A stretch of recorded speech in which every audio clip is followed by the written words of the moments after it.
I ended my engagement to my fiancé. After she wanted a break to explore her ex, I sold our house and disappeared. Hello everyone, after what feels like an eternity, I, 27 million, decided it was time to discuss what has been going on with me recently. Here's the thing. Until lately, I thought I was marrying the love of my life, Tessa, 26F. We'd been together for 4 years, and for the most part, I thought we were solid. But now I'm sitting here, wondering why I didn't see this coming sooner. Tessa and I met at a birthday celebration, introduced by a mutual friend. She was humorous, confident, and had a no-nonsense approach that I enjoyed. I'd dated previously, but no one connected with me as she did. We hit it off quickly and moved in together after a year. Things felt natural, as if we were all on the same page about professions, marriage, and eventually creating a family. She was a freelance graphic designer, and I worked as a project manager for a technology business, so our schedules were very similar. Life wasn't glamorous, but it was enjoyable. We had been discussing getting married for a time, but it wasn't until last year that I proposed.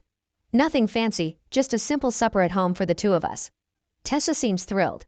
She cried, hugged me, and agreed. That night, we began to envision our future. A fall wedding, a limited guest list, and this charming little site by the lake. It seemed like everything was falling into place, or so I thought. The initial red flags were little and evident. They were little sneaky flaws that I ignored because I didn't want to overthink. For example, Tessa's enthusiasm for wedding preparation faded after a few months. She was all in at first, sending me Pinterest boards, searching through wedding outfits, and asking about small details like whether I preferred tulips or roses for the centerpieces. But suddenly it simply stopped. I'd ask her questions like, "Hey, have you chosen your bridesmaids yet?" And she'd shrug it aside. "Not yet, I'm still thinking about it," she said again. The same thing happened with her clothing, cake, and music. Every decision we'd been so enthused about had become something she wanted to postpone. "There's still time," she'd say. The wedding seemed like an afterthought. At the time, I told myself it was just stress. Wedding planning can be overwhelming, right? Plus, Tessa had a lot going on at work. I assumed she'd snap out of it eventually. What I didn't realize was that her lack of enthusiasm wasn't about the wedding, but about us. The true slap in the face happened one night while we were out with some friends. Someone brought up the dumb TikTok game, which you've probably seen. It's the one where you have to answer personal questions while keeping a straight face and not passing judgment. Everything was going well until someone said, "If you could relive one relationship, which would it be?" Without thinking, Tessa responded, "Oh, probably Dylan." Just like that. Dylan. Her college ex. The person who cheated on her. The moment she uttered that, the room became awkwardly quiet. She giggled awkwardly and attempted to backtrack, saying, "I mean, not that I'd want to. It's just a significant element of my past." I wanted to confront her right there, but we were among friends, so I let it go. Later, when we were alone, I asked her about it. What was it about Dylan? Why would you choose to revisit that relationship? She simply shrugged it off as if it were no big thing. "It was a stupid game, Liam. Don't take it so seriously." She grinned and shifted the subject.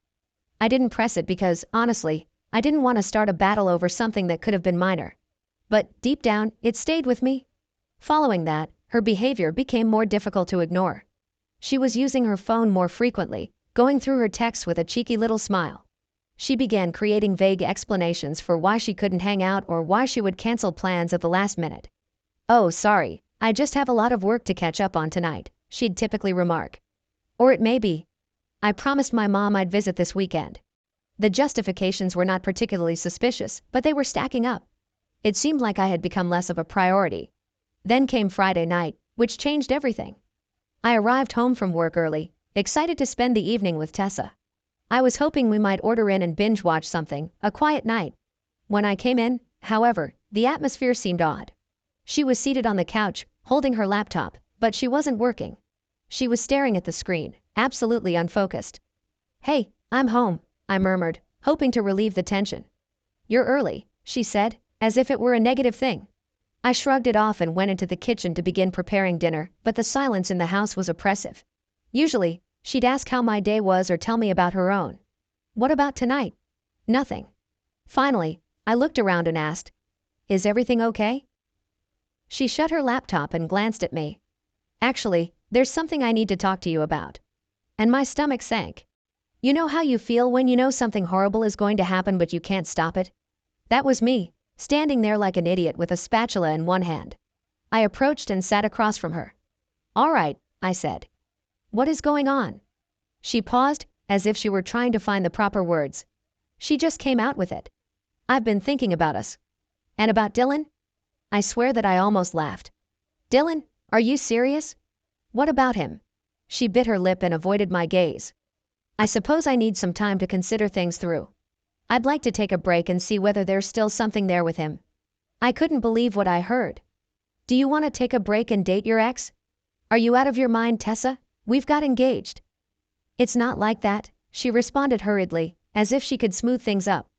"I just want to know if I'm making the right choice with you. And if it doesn't work out, I pledge to come back." That's when I discovered how deep her chutzpah was. She assumed I would sit around and wait for her to decide whether I was good enough. Something inside me moved at that very instant. I did not yell or blow up. I just sat there staring at her, wondering how the hell I hadn't seen this coming. I wasn't sure how to answer at first. My fiancé recently informed me that she wants to take a break to explore things with her ex, Dylan. What can you say to that? Finally, I asked. "So, what does this break mean to you?" My voice came out more calmer than I felt. She straightened up slightly, as if she had been ready for this conversation. "I believe we need some space to figure things out. I'll take some time to see if my feelings for Dylan are genuine, and you are welcome to ponder on us as well." I couldn't believe the audacity. "Wait," I replied, leaning forward. "You're saying you need to date your ex, but I need to reflect on us? What kind of backwards logic is that?" Tessa sighed, as if I were the one acting unreasonable. "It's not about you doing something wrong, Liam. This is about me figuring out what I need." She seemed to have practiced this. The way she spoke, the way she avoided eye contact, it was as if she had already decided this was going to happen and simply wanted me to accept it.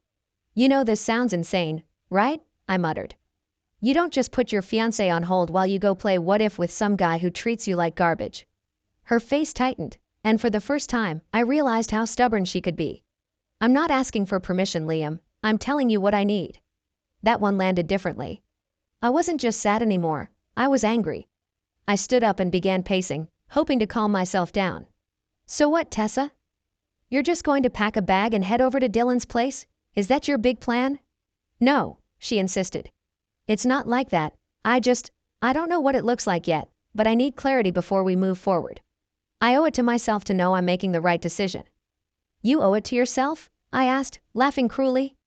"And what about what you owe me?" "We're engaged, Tessa. We're supposed to be building a life together, and now you're telling me you need to test drive your ex to make sure I'm good enough?"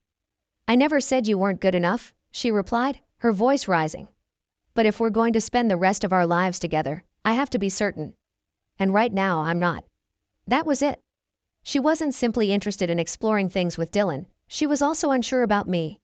Even after 4 years together and all of our plans, she was still unsure. It struck me all at once. She hadn't realized how painful and stupid her plea was. She believed this was reasonable, that I'd just sit there while she figured out whatever foolishness was going through her head. I stopped pacing and glanced at her, really stared at her. "You know what?" "Sure," I responded, my tone bland. "Take your break." She blinked, surprised by how quickly I agreed. "Liam, I'm not trying to hurt you. I need space to figure things out." I nodded and kept my expression bland. "All right. If that's what you need." She paused, as if she expected me to argue or fight for her. When I didn't, she stood up, took out her laptop, and murmured, "I'll stay at my mom's for a bit. This isn't forever. We'll talk when I've had some time." "Okay," I replied simply. She looked at me, wondering how to answer, and then disappeared into the bedroom. I could hear her moving around and throwing items into a bag. I remained calm on the couch, but my mind was already turning. If she really wants a break, that's okay. Let her have it. Several minutes later, I heard the front door close. She was gone, perhaps believing she had abandoned me here to wait and worry. She had no idea I was not going to sit around and do nothing. She could have her fantasy, but I had other ideas now. I'll provide an update once I've set some things in motion. This is not going to end the way she expects it to. Update 1. Thank you for your feedback and suggestions on my last post. A lot has happened this week, and I'd like to report how things are going. First and foremost, I want to thank everyone in this community for their wonderful support. Many of you mentioned that I don't just sit around waiting, and you were correct. I've been busy putting everything into motion. First, I called my pal Noah. He's been my best friend since college, and he's not the type of man to sugarcoat things. After hearing the full story, he brought over pizza, and we spent the entire night scheming. Dude, you realize she's going to try to crawl back once things don't work out with Dylan, right?